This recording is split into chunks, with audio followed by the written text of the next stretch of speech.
this is ultimately what we love to see, don't we?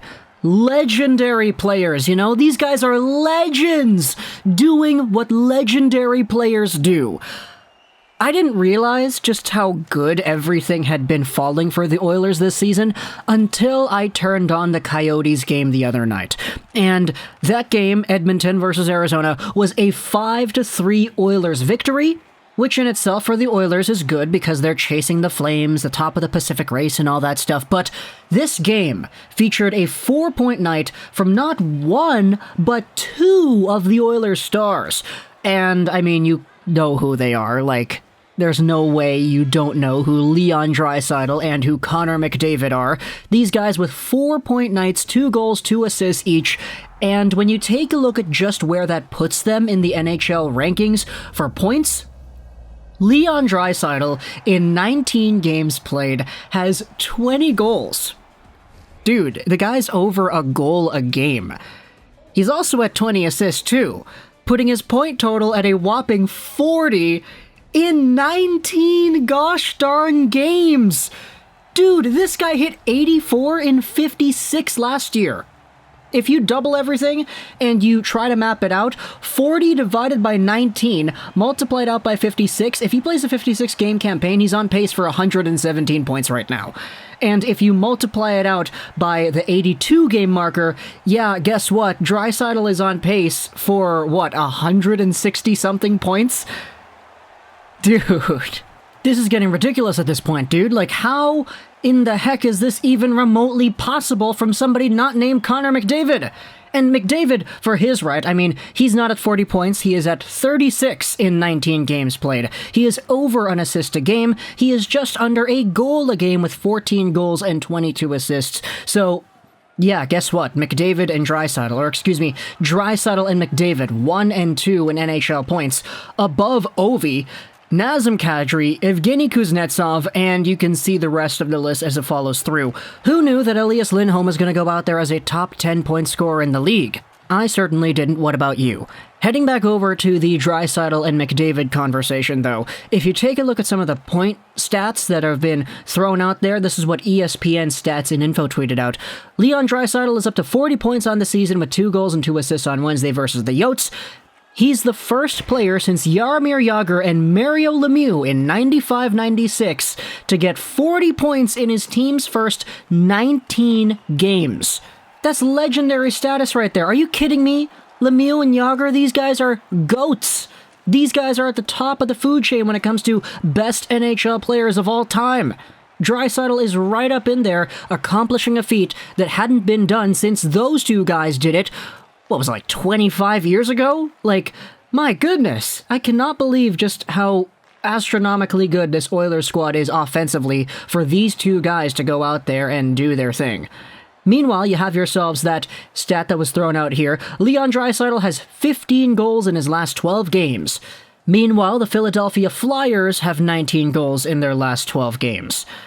And there's an even crazier stat when you take a look at the NHL standings and you look at the Coyotes team that the Oilers ended up beating on that previous game. The Coyotes, they have themselves 37 goals for on the season.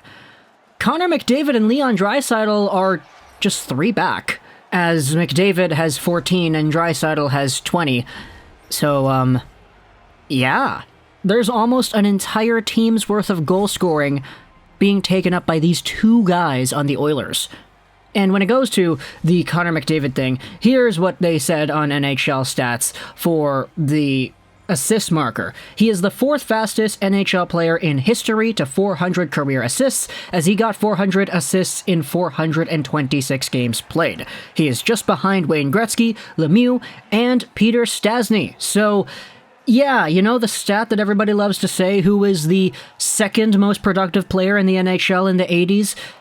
Of course, behind Gretzky, it's Peter Stastny. He is the second most productive player to have dominated the NHL back in that time frame. But because Gretzky was Gretzky and he was alive and doing his thing and in his prime back then, It's tough to find a conversation going around about how good Peter Stastny was, because he was just in the shadow of Wayne Gretzky, who would be doing his thing in the 80s, and then all of a sudden the late 80s comes around, Lemieux comes out there, he does his thing into the 90s and then the early 2000s, and now in 2021 we have Connor McDavid being right behind these three in 400 career assists. So, yeah. In fact, if you want to corroborate these two guys, Connor McDavid has 401 career assists because now, he scored 2 assists in the Arizona game on goals by 40 different teammates. 28.2% of all of McDavid's assists have come on goals by Leon Draisaitl, 113 of 401.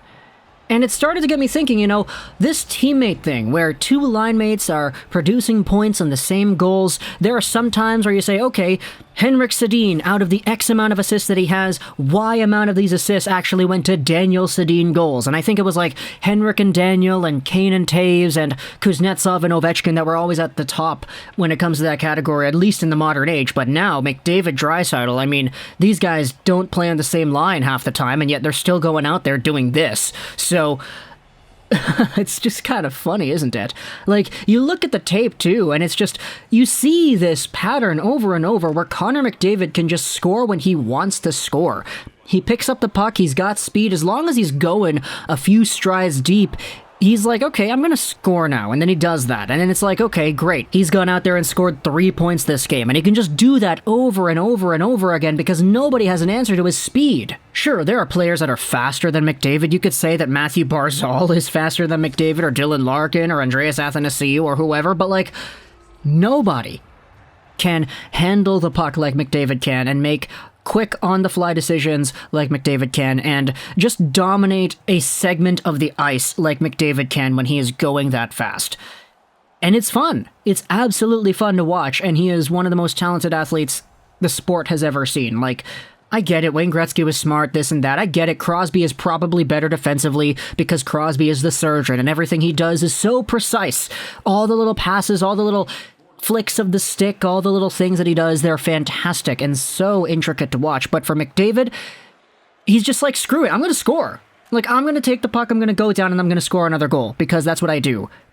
And Leon Draisaitl, on the other hand, he's like the complete opposite of Connor McDavid, because he's so... The word people love to use is lazy, because, he doesn't skate, he doesn't backcheck, he doesn't do this, he doesn't do that.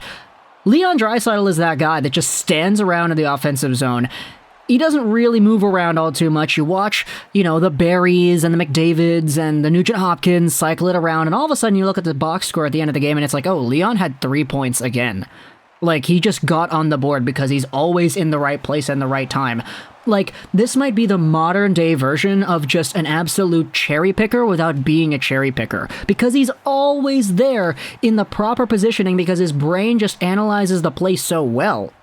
He knows, okay, if I stand on this right side while they're cycling the puck over there, while the opponents are clogging up the middle, as long as McDavid makes that pass up top, Barry's going to find me on this right side and I'm just going to hammer it in because his shot is so good and it's so accurate and he beats goaltenders on that one-timer night in and night out. It's just so consistent for Leon Draisaitl, and the guy's making $8.5 million a season. This is a steal of a contract. Now he's out here doing things that haven't been done since Lemieux and Jagr in the 90s, and I thought that it was crazy when Nikita Kucherov was on pace to match those records a few seasons ago. Remember when we talked about that, when Nikita Kucherov was on pace for 120 whatever points it was that he ended up getting, and we were like, okay, great, no NHL player has accomplished that since Lemieux and Jagr, and now we're back in a position where Lemieux and Jagr's records are being tested. It's Draisaitl, dude, and McDavid is right there behind him. So the Oilers are incredible. They are fantastic to watch, and they're at the top of the Pacific standings, or near the top. I mean, they're right behind the Flames with 1 point behind and 1 game in hand there, so good for them. But still, as a Vancouver Canucks fan, as long as these guys are going out there scoring a whole bunch of goals on other teams, that's okay. Because the Oilers already had their fair share of beating on the Canucks. Remember Connor McDavid's 100th point last year? Yeah, that was kind of memorable, to say the least. Talk to me in the comments, what do you think about the Oilers? I hope you enjoyed this video. Rosén 99. And bye.